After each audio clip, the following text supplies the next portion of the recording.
안녕하십니까. 인문학열전 김갑수입니다. 이제 꽤 오래됐는데요. 신화를 기반으로 한 그 상상력 세계 판타지 문학이 상당한 정도의 강세죠. 많이 읽히고 사랑받습니다. 반지의 제왕, 해리포터 시리즈, 나니아 연대기 숱한 작품들이 있죠. 이 도저히 상상할 수도 없는 이미지의 세계를 만날 수 있게 해준 작품들이 바로 이겁니다. 아이들은 꿈을 꾸고 또 어른들은 오랫동안 잊고 있었던 마음을 되새길 수 있게 해줬죠. 바로 그런 꿈과 마음 그리고 이미지를 한마디로 응축하면 바로 상상력, 이게 될 겁니다. 21세기 상상력이란 말이 각광받는 이유는 뭘지, 또 상상력을 둘러싸고 있는 핵심적인 논점은 뭘지 두루두루 궁금합니다. 오늘 이와 연관된 연구를 체계화시킨 중요한 학자들, 바슐라르, 질베르 듀랑 그리고 구스타프 칼 융, 이 세 학자를 만나보는 기회를 갖도록 하겠습니다. 상상력 학자라고 지칭하면 될 것 같습니다. 백석대학교 교수로 계신 송태현 교수, 잠시 후에 만나보겠습니다.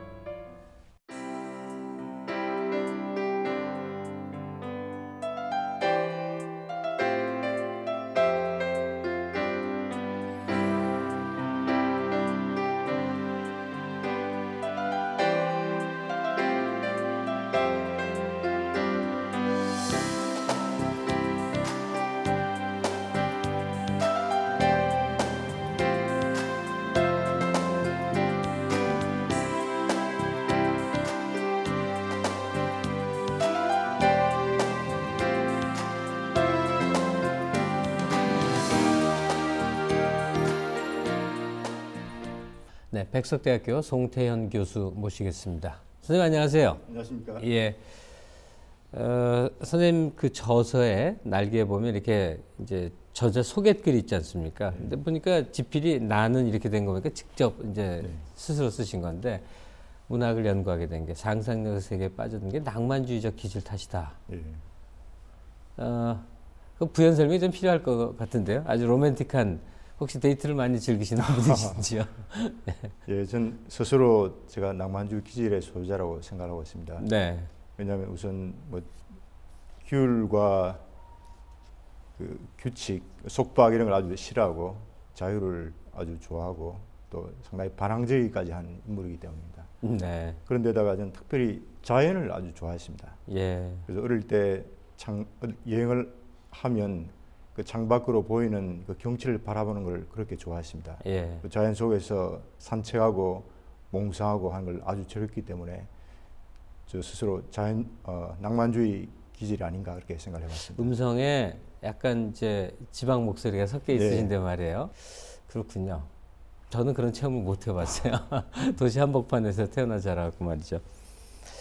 이 상상력을 배경으로 하는 판타지 문학의 인기 말이죠. 이게 좀 그 거슬러 가서 이제 연원을 좀 따져봐야 될 것 같습니다. 우리나라 그 민주화 운동기에는 이런 작품이 사실 많이 읽히질 않았었습니다. 리얼리즘 계보의 문학 작품들이 더 각광을 받을 수밖에 없었고. 근데 이제 그런 현실 투쟁의 시기가 좀 지났다고 생각이 되고, 또 하나는 인터넷의 엄청난 폭발적인 사용이 또 상상력 확장에 기여를 한 것 같거든요. 그러니까 지금 뭐 대표적으로 이제 많이 읽힌 거 해리포터 많이 듭니다만, 이런 판타지 문학이 아주 거의 주류에 가깝게 폭넓게 읽히게 된 일련의 과정을 한번 더듬어 보도록 하죠. 네. 뭐 선생님께서 더 잘 아시겠지만 우리나라 주 문학계는 그 모더니즘하고 그 사실주의 문학이 양분해 있었는데, 사실주의 문학이 민주화 운동과 함께 민주화가 어느 정도 진행되면서 상당히 퇴조했고, 또 모더니즘 진영 경우도 그 포스트 모더니즘이 유행하면서 모더니즘도 상당한 이제 변혁이 오게 되었는데, 네. 이 포스트 모더니즘 시대에 와서 그 각광을 받게 된 그 문학이 판타지가 아닌가 하는 생각이 듭니다. 거기다가 대중문학 진영에도 많은 변화가 왔는데, 90년대 들어와서 PC 통신이 유행하면서 많은 사람들이 그 PC 통신에 판타지 문학을 올리기 시작했습니다. 맞습니다. 대표적인 사람이 그 이우역과 이영도였죠. 그래서 이우역이 그 투마로우를 연재하기 시작했고, 그 뒤 몇 년 후에 이영도와 드래곤 라자를 연재하게 되면서 많은 사람들이 그 두 작품들을 즐겼고, 특별히 이영도의 드래곤 라자류의 글들을 사람들이 판타지라고 지칭하게 됐던 것 같습니다. 네.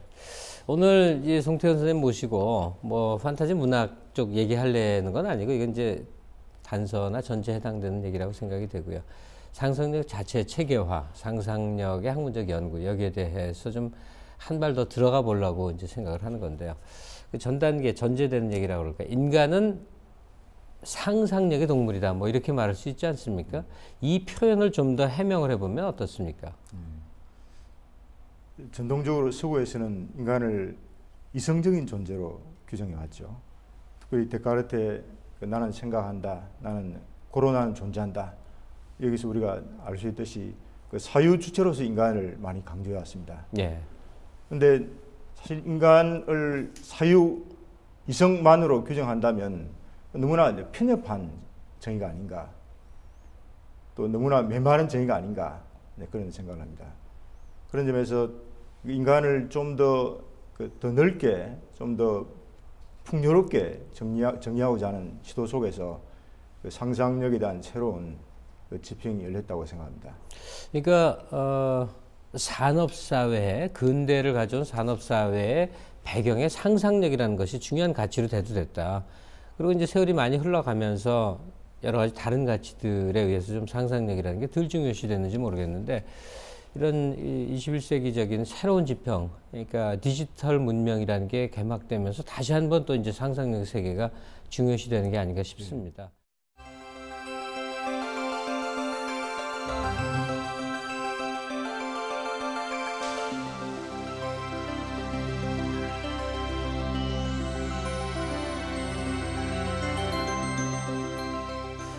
오늘 이제 사실 송 선생님이 연구 분야에 맞춰서 이렇게 얘기를 하고 싶은 건데, 이 상상력을 체계화하는데 아주 중요한 역할을 했던 학자, 먼저 바실라르 얘기를 들어가 보도록 하죠.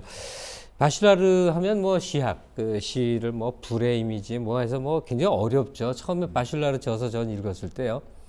뭐 지금도 그렇습니다. 무슨 얘기인지 하나도 모르겠더라고요. 그냥 어지러우나 뭔가 있어 보임직한 사실 그 정도의 느낌이었었는데, 알고 보니까 바실라르가 과학자였더군요. 네. 과학 철학으로까지 나아간 그런 존재인데, 이 바실라르가 어떻게 해서 시에 이제 닿게 됐는지, 과학자가 그 상상력을 짚어서 어떻게 도달했는지에서부터 두루두루 좀 말씀을 좀 부탁드릴게요.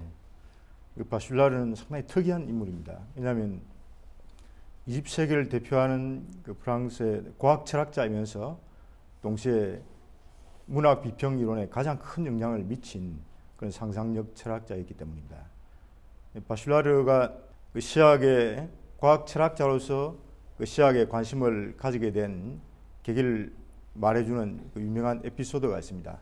한 학생이 선생님에게 선생님의 세계는 살균된 세계다, 그런 말을 해줬다고 합니다. 그 말을 듣는 순간에 바실라르는 그게 하나의 계시처럼 느껴졌고, 야, 정말 그렇구나. 나의 세계는 너무나 메마르고 이성만, 과학만 가득한 세계구나. 내 이 세계에 시적인 상상력의 세계가 더 필요하다. 그런 그 생각을 했다고 합니다. 그게 가스통 바실라르가 과학 철학에서 시학으로 넘어간 계기로 흔히 이렇게 알려지는 일화죠. 그런데 이렇게 생각해 볼 수 있습니다. 우리나라 한 저명한 과학 철학자에게 선생님의 세계는 살균된 세계다, 그렇게 말을 지적을 한다면 그 선생님 어떻게 반응했을까요? 화냈을 것 같은데요. 그러니까 바실라르가 그걸 하나의 계시로 받아들였던 것은 사실은 네. 바실라르가 어릴 때부터 문학 작품을 아주 좋아했습니다. 그리고 많이 읽었습니다. 꾸준히 문학 작품, 특별히 시인들의 작품을 읽어왔기 때문에 그 제자의 그런 지적이 하나의 새로운 전기를 마련해 주지 않았을까, 그런 계기를 마련한 그 일화가 아니었을까 하는 생각이 듭니다. 우리나라에 아마 바실라르가 소개된 게 불의 정신 분석, 그 책을 네, 통해서 그렇죠. 할 겁니다. 처음에 불의 이미지에 이렇게 매료되면서 뭐 아주 사회 세계를 펼쳐 나가는 건데, 좀 불의 정신 분석이 의미하는 바는 뭐였을까요? 이 책 제목인데요. 네. 네. 불의 정신 분석은 그 바실라르가 쓴 시학의 저서로는 첫 저서입니다. 예. 원래 바실라르가 과학 철학자였기 때문에 불의 정신 분석을 쓸 때도 과학 철학적인 의도로 썼습니다. 과학 철학자로서 바실라르는 객관적 인식이 이제 가장 중요하다고 생각을 했는데 네. 객관적 인식은 한꺼번에 도달할 수가 없고 끊임없이 인식론적인 장애물, 객관적 인식을 가로막는 그 인식론적인 장애물들을 그 정화해 나감으로써 도달할 수 있다고 생각을 했습니다. 그런데 그 객관적 인식을 가로막는 그 장애물 중에 대표적인 게 바로 사원소론이라는 거죠. 네. 사원소론은 모든 만물이, 우주 만물이 사원소, 즉 물, 불, 공기, 흙 네 가지 물, 불, 공기, 흙. 예. 이 네 가지로 이루어져 있다는 것이죠. 근데 이런 사유는 사원소론을 극복하는 게 과학 철학의 의도, 과학 철학자로서 바슐라르의 의도였는데 우선 불 이미지를 가지고 그 얼마나 불 이미지가 이 객관적 인식을 가로막는 작용을 하는가를 구체적으로 보여주는 그 작업을 시작을 했습니다. 근데 그 작업을 시작하는 가운데 불 이미지를 다룬 많은 그 고대 문헌, 고대로부터 내려왔던 문헌들, 시인들의 작품을 읽는 가운데 불 이미지가 매우 굉장히 매력적인 존재라는 걸 발견합니다. 마치 첫 태도는 스문에서의 태도는 이 마녀를 퇴치하려고 했던 재판하려고 했던 종교 재판관의 그 태도로 시작을 했지만 그 마녀를 재판하는 가운데 마녀의 아름다움에 그 반하는 종교 재판관처럼 바슐라르도 불의 이미지에 아주 반하게 됩니다. 예. 그러면서 결론에 이르면 이 객관성의 진리와는 별도로 주관성의 진리가 존재한다. 그렇게 생각을 했고 결국 그 결론에서는 상상력의 힘을 찬양하는 스문에서의 정반대의 그런 결론을 내리게 되는 것이죠.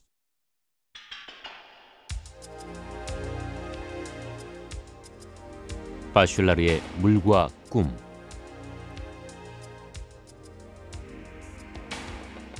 우리는 상상력의 영역에서 물, 공기, 불, 흙의 어느 원소에 결부되느냐에 따라 다양한 물질 상상력을 분리해주는 사원소의 법칙을 규정하는 것이 가능하다고 믿는다.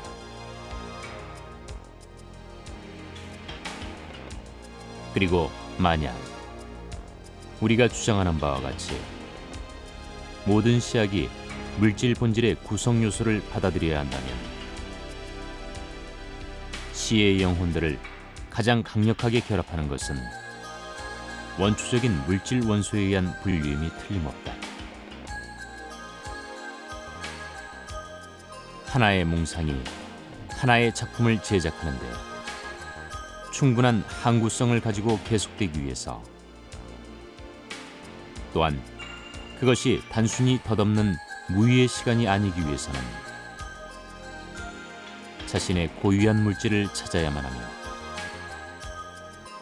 어떤 물질 원소가 자신의 실체, 규칙 또는 특별한 시약을 몽상에 제공해야만 한다.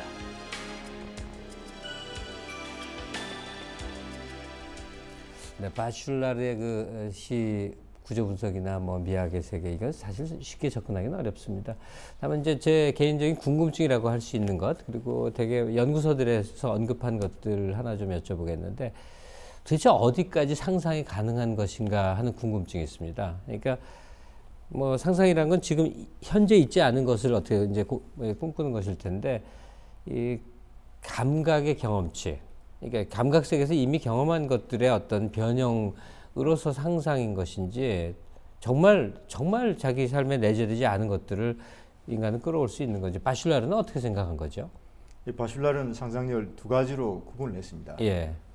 조금 전에 말씀하신 우리가 감각 경험을 그 회상하는 일, 상상하는 일, 그 단순한 그 상상, 그건 바슐라르가 재생적 상상력이라고 이름을 붙였고, 그 재생적 상상력은 진정한 상상력은 아니라고 본 것이죠. 네. 뭐 기억이나 크게 다를 바가 없는 것입니다. 근데 바슐라르가 상상력의 본령이라고 생각한 것은 이런 재생적 상상력을 넘어서 창조적인 상상력 이라고 할 수 있는 것입니다.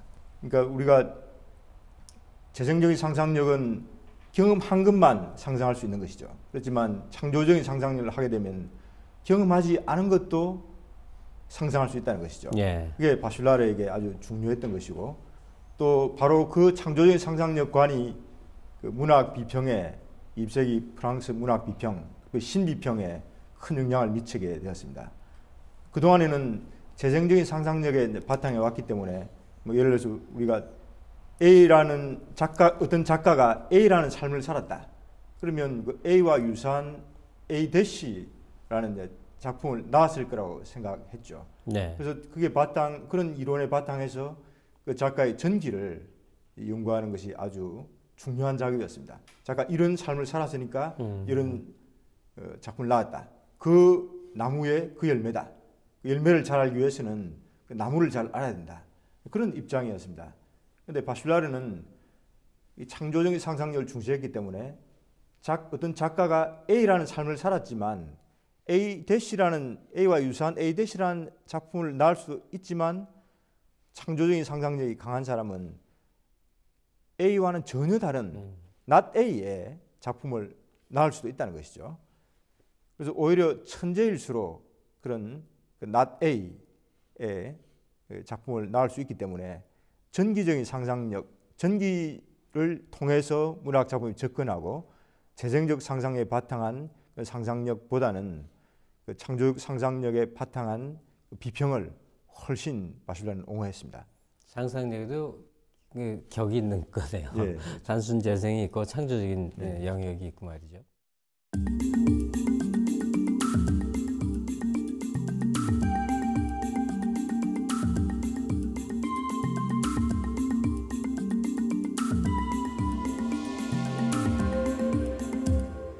바슐라르 얘기가 아마 지금 운을 뗀 정도이실 텐데 이 뭐 한 시간 내내 그럴 수는 없고 다음 학자로 좀 가보겠습니다. 아마도 이제 이 바슐라르의 제자이면서 또 스승을 비판한 입장에서 서기도 했던 사람인 것 같은데 이 질베르 듀랑이요. 우리가 자료를 찾아보면 엄청난 이제 존재인데 사실은 우리에게는 좀 뒤늦게 알려진 존재입니다. 일단 질베르 듀랑이 어떤 존재인지를 좀 넓게 이렇게 설명을 해주시기 바랍니다. 그 듀랑은 제가 아는 인물 중에서는 가장 박식한 인물입니다.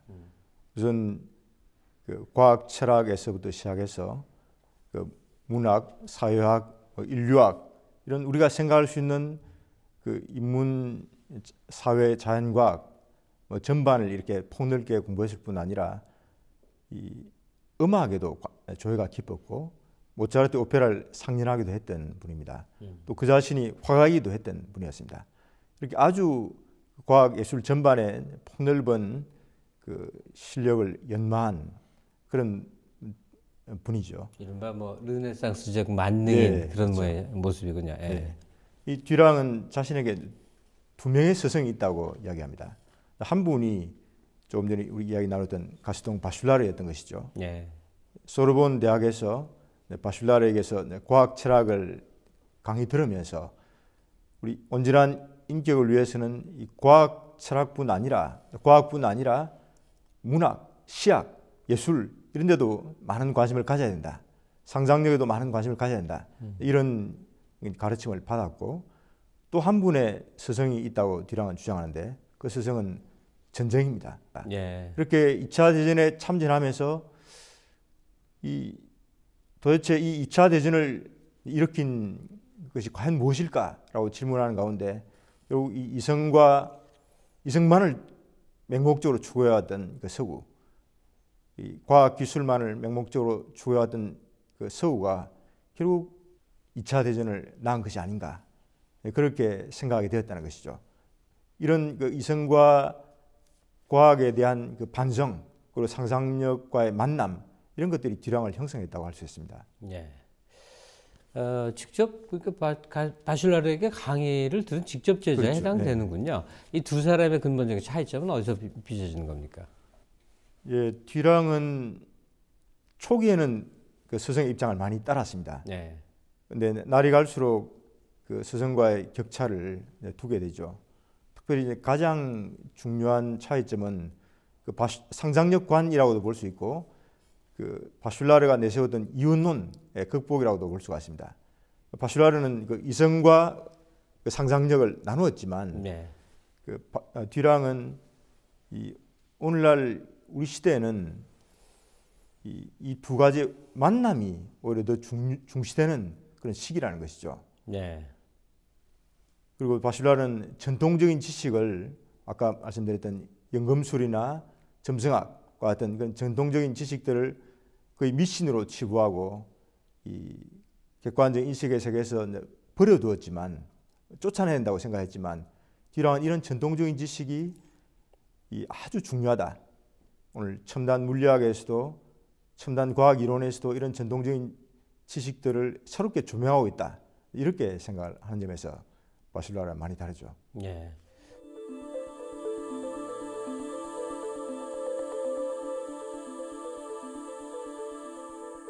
듀랑의 상상계의 인류학적 구조.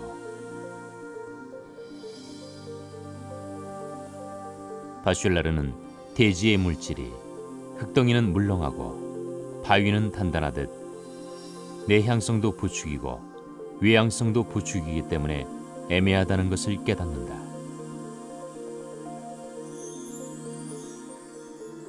바로 그 애매함을 통해서 바슐라르는 상징의 동기부여에 관한 근본 법칙에 접근한다.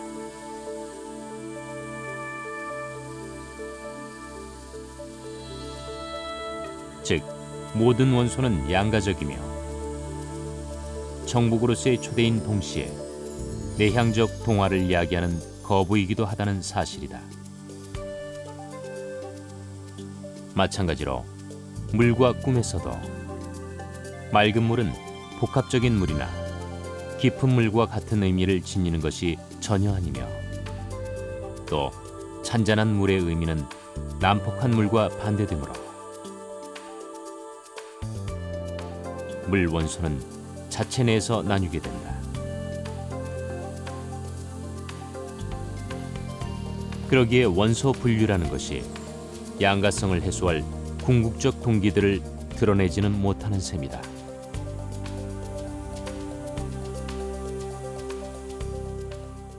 선생님 그 듀랑 속의 첫 마디에 내가 만나본 접해본 책을 통해 접해본 사람 중에 가장 박식한 사람이었다 이렇게 네. 얘기하셨지 않습니까? 많은 듀랑 연구자들이 같은 견해인 것 같아요. 보면 뭐 문학, 철학, 신학, 예술 일반, 사학, 뭐 문화인류학 온갖 학문들을 저서 속에 다 녹여낸다 해서 뭐 특정한 어느 분야의 연구자라고 하기가 애매하니까 인간학자, 인간학 이렇게 얘기를 하더군요. 이 듀랑의 인간학이라는 게 대체 어떤 걸까요? 예, 그 듀랑의 인간학은 두 가지 요소를 담고 있다고 생각하는데 우선은 그 총체적이고 유기체적인 그런 학문이라고 이야기할 수 있습니다. 기존의 이제 인문학 그러면 뭐 한 현상을 두고 뭐 철학적인 접근, 문학적인 접근, 뭐 사회학적인, 심리학적인 접근 이렇게 파편화해서 접근한다면 네. 듀랑의 그 인간학은 인간적인 것은 아무것도 낯설지 않다.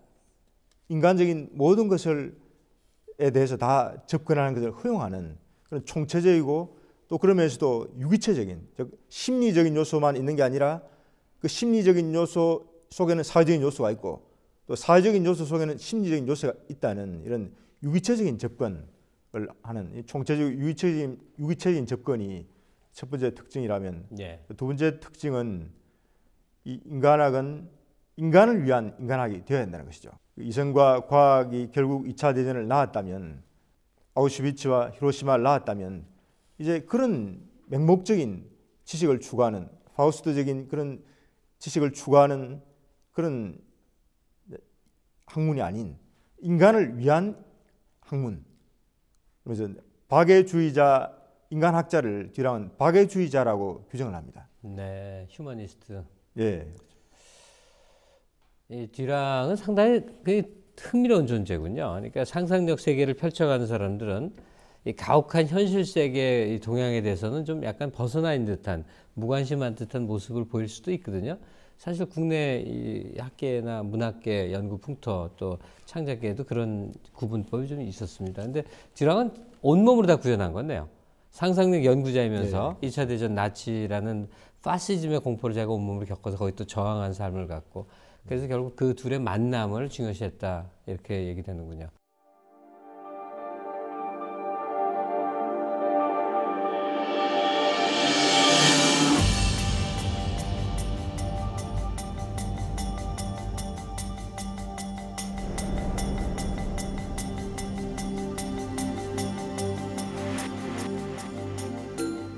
듀랑, 당신의 인간을 알기 위한 노력은 참 존경스러워요.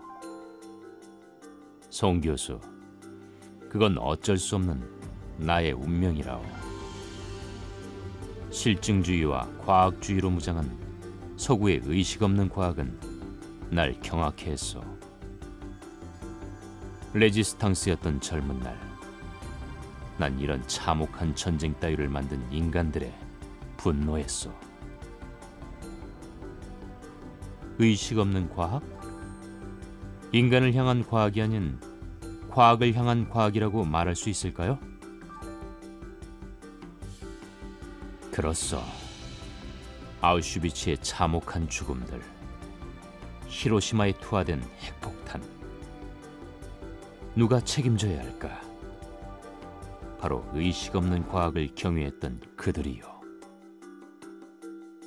듀랑, 당신은 박애주의자군요. 너무 거창한 이름이군. 난 그저 인간 소외와 인간의 죽음을 이야기한 서구의 죄악에서 자유로울 수 없는 한 학자에 지나지 않소. 자주적일 필요는 없어요. 이성주의와 과학주의의 한계를 이젠 모두가 알고 있어요. 상상력의 세계가 인간의 머리가 아닌 인간의 마음에서 싹튼 소중한 세계라는 걸 사람들은 알고 있어요. 그럴까? 송 교수, 제우스로부터 불을 훔친 대가로 우리는 문명을 얻었지만 희망을 만나긴 어렵게 되었소. 판도라의 상자를 닫을 무렵 희망의 한 자락을 보는 셈이요. 프로메테우스의 운명이라고나 할까. 그가 훔쳐온 불로 우리는 아우슈비츠에서 사람들을 불태웠지. 시와 상상력의 세계에 있는 인간을 만나야 하오. 절실한 해법이지.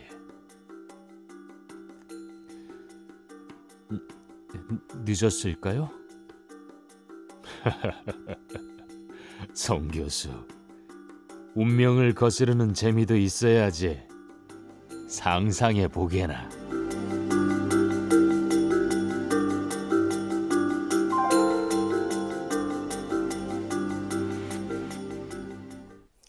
우리가 저 인문학자 이름을 대하면 왠지 그냥 옛날 사람, 19세기 사람일 것 같지만 듀랑은 상당히 우리에게 이제 가까이 시기적으로 있는 존재, 아직도 생존해 있다는 말씀이고요.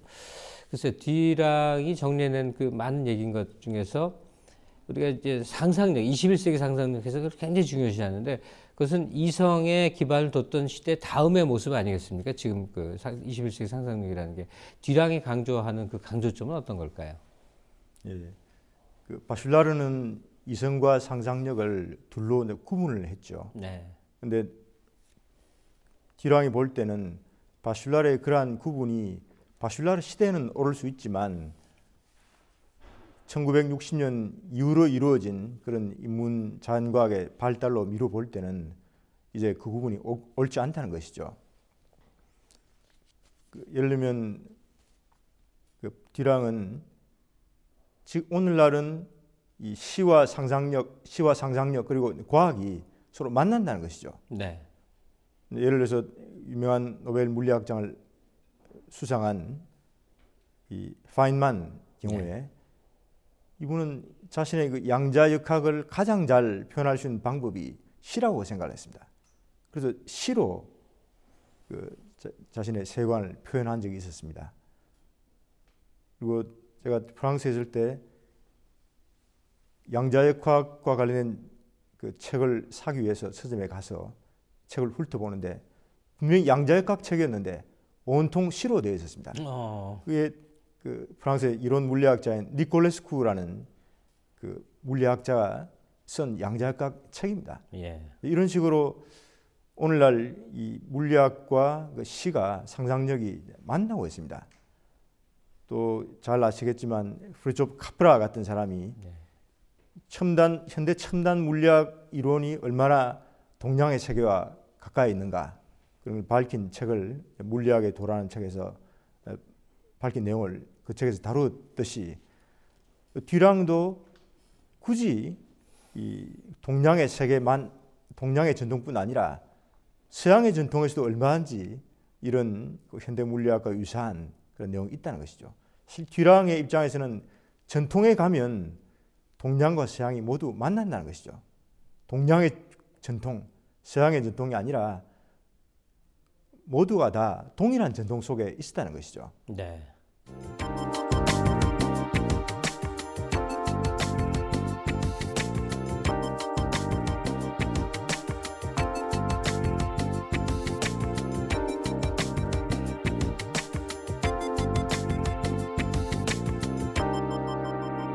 네, 이번에는 이제 융이라는 또 다른 존재입니다. 이 바슐라르가 직접 나는 융을 너무 늦게 만났다 탄식을 했다는 기록이 있더군요. 네. 융에 대해서는 이제 많이 알려진 것, 우리가 이제 원형 상징 아키타이프라는 것을 이제 융의 이론에서부터 이제 빌어올 수 있었고 또 그 배경, 그 배후에 집단 무의식이라는 것을 상징하고 그러지 않았었습니까? 원형에 대한 융이 설명한 그 원형 상징에 대한 얘기에서부터 얘기를 풀어가는 게 좋을 것 같은데요. 네. 그 융은 그 프로이트에게서 무의식 이론을 이어받았죠. 근데 프로이트의 무의식 이론은 융의 입장에서는 개인 무의식의 차원이라고 볼 수가 있는데 네. 융은 좀 더 깊이 들어가서 집단 무의식을 발전시켰습니다. 근데 이때 집단 무의식이라는 것은 온 인류가 공유하는 무의식이 있다는 것이죠. 원형은 바로 이 집단 무의식의 주된 구조라고 할 수 있습니다. 그래서 우리 모든 인류는 고대인이든 현대인이든 동양인이든 서양인이든 원형의 차원에서는 다 동일하다는 것이죠. 동일한 원형을 지니고 있다는 것이죠. 가령 뭐 달을 바라보면 어떤 느낌을 받는다. 네. 넓은 대지를 바라봤을 때 어떤 느낌을 받는다. 네. 뭐 이런 데서 동질성이 있다는 거죠. 예. 그래서 예를 들면 뭐 어머니 하면 우리가 고대인이든 현대인이든 동양인이든 서양인이든 그 어머니에 대한 그 원형이 있기 때문에 어머니를 다루는 작품을 만나면 우리의 원형을 타치해서 우리가 감동을 받는다는 것이죠. 네. 그래서 어머니 원형이 있고 또 어린이 원형, 어린 왕자의 세계에서 같은 어린이 원형, 또 노현자의 원형, 영웅 원형 이런 원형들이 있습니다. 그런데 원형은 아주 추상적인데 그 추상적인 원형이 구체화된 형태가 바로 상징입니다. 추상적인 원형이 각 시대와 각 문명권 속에서 구체화되면서 상징으로 발전했다는 것이죠. 그 지금 말씀하신 각 상징들 그 원형 이것의 배후에는 집단 무의식이 있다는 얘기 아니겠습니까? 근데 흥미로운 건 우리 조금 전에 논의한 질베르 듀러의 경우는 원형으로서의 원형 구분은 인정을 한다. 그런데 집단 무의식은 부정했다고 되어 있습니다. 예. 이게 어떻게 되는 얘기죠? 예. 그 집단 무의식은 전문적인 심리학자의 영역이죠. 네. 프라이 같은 경우에도 이 집단 무의식 이론은 문학에서는 필요가 없다고 생각했습니다. 어디까지나 전문적인 심리학 영역이고 집단 무의식을 가정하지 않아도 얼마든지 동일한 이미지들의 어떤 공통적인 요소가 드러나기 때문에 그걸 원형이라고 부르면 무리가 없다는 것이죠. 이런 식으로 집단 무의식 자체는 집단 무의식이 틀려서가 아니라 집단 무의식을 전문적인 심리학자가 아니기 때문에 맞다고도 또 틀렸다고도 확인할 수 없다는 입장에서 집단 무의식과 결부시키기를 거부한 사람들이 있었는데 듀랑도 그랬고 유명한 종교사학자인 엘리아데도 그랬습니다. 집단 무의식은 그냥 융만의 고유한 논점과 주장처럼 되는 셈이군요. 예. 지금 이제 뭐 주마간산 격입니다만 바슐라르, 듀랑, 융의 세계를 이렇게 좀 거쳐왔는데요. 아마 송태현 선생님의 이제 학문적 입장이 있을 겁니다. 이 셋의 어떤 공통점을 추출해 내신다는 얘기인데요. 네, 특별히 그 원형 이론에서 융 자신의 원형 이론에서 가장 큰 영향을 미친 사람이 플라톤이라는 것을 인정을 했습니다. 예. 플라톤은 그 현상계와 이데아계를 구분하지 않았습니까? 네. 그 현상계 배후에 이데아계가 존재하듯이 또 현상계의 그 존재의 의의가 이데아계에 참여함으로써 얻을 수 있듯이 원형과 상징도 그러하다고 본 것이죠. 네. 다양한 그 상징들이 원형에 참여하기 때문에 의미를 가진다. 그 속에서 우리 다름 속에 같음을 찾을 수 있다. 그런 맥락들이 그 플라톤주의와 유사하다고 본 것이죠. 근데 이 플라톤주의는 역시 그 서구적인 사상이기 때문에 과연 이러한 사상의 배후에는 내재와 초월이라는 서구적인 사유가 깔려 있는데 과연 초월을 가능한 한 배제하고자 했던 이 다른 동양 중국 문명권 같은 데서도 이 플라톤주의가 잘 작동할 수 있을지 좀 더 생각해 봐야 될 문제라고 느꼈습니다. 예.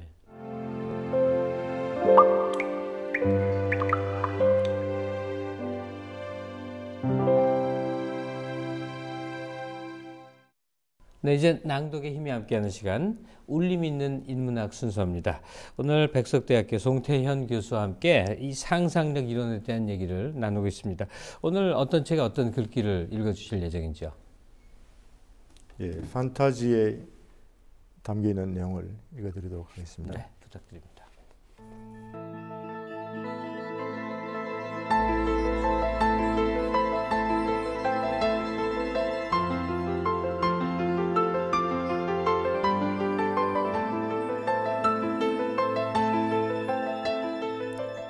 밤 하늘에 뜬 달과 별, 비온 뒤 하늘에 걸려있는 무지개는 과학적 관찰의 대상 혹은 물리적 실체로만 존재하는 것이 아니다. 우리는 그것들을 바라보며 경이감에 젖어 상상력의 나래를 펴고 인생과 우주에 대한 몽상 여행을 감행하기도 한다. 근대 합리주의 교육은 그러한 상상의 세계를 비과학적이라는 이유로 억눌러 왔다. 근대 교육은 우리로 하여금 너무 어린 나이에서부터 어린 나이의 유치함을 벗어버리고 이성과 과학의 세계로 들어서게 만들었다. 그리하여 우리 인생에 참으로 고귀한 꿈과 상상의 세계를 말살해 왔다. 시인들, 특히 낭만주의 시인들은 자연을 기계장치로 바라보는 데카르트와 뉴턴식의 기계론적 자연관에 반기를 들어왔다. 우리 모두는 자연에서 신비감과 생명력을 몰아내고 우리 예술적인 상상력을 파괴하는 근대 실정주의 교육의 희생자들이다. 뛰는 가슴으로 무지개를 바라보는 아이, 이 아이는 어른의 아버지이다. 꿈과 환상이 배제된 세계에서 우리는 다시 이들에게 활력을 불어넣어야 한다. 네, 이성과 과학, 우리가 오늘 누리고 있는 이 삶의 기반이 바로 거기서 나온 건데 이제는 또 그것이 우리를 억압하는 한 기제가 되어버린 것 같습니다. 인간에게 필요한 이 자유로운 상상력, 여기에 대해서 도움 말씀 부탁드리겠습니다. 우선 개인적인 차원으로는 우리가 다 바쁜 현대를 살고 있지만 우리가 시집을 읽거나 또 화집을 펼치거나 혹은 자연 속을 산책하면서 각자가 어떤 몽상이나 묵상이나 상상할 수 있는 그런 시간을 마련하는 것이 중요하다고 생각합니다. 그리고 제도적인 차원에서는 우리가 상상력이 풍부한 인간, 창의력이 풍부한 인간을 길러내야 되는데 오늘날 이 교육제도 너무 주입식이고 단답식, 객관식을 요구하는 그런 시험제도, 그 교육제도 속에서는 그러한 인간을 길러내기가 힘들다고 생각합니다. 그래서 우리가 상상력과 창의력이 풍부한 인간으로 교육할 수 있는 그런 프로그램, 교육 과정을 개발하는 것이 아주 중요한 일이라고 생각합니다. 네, 오늘 인간에게 꼭 필요한 상상력에 대해서 주로 어떤 학자들이 깊이 있는 체계화를 시도했는지 앞으로 관심 있는 분들이 공부할 수 있는 좀 길을 터줬다 하는 생각이 듭니다. 오늘 좋은 말씀 감사드리겠습니다. 고맙습니다. 감사합니다.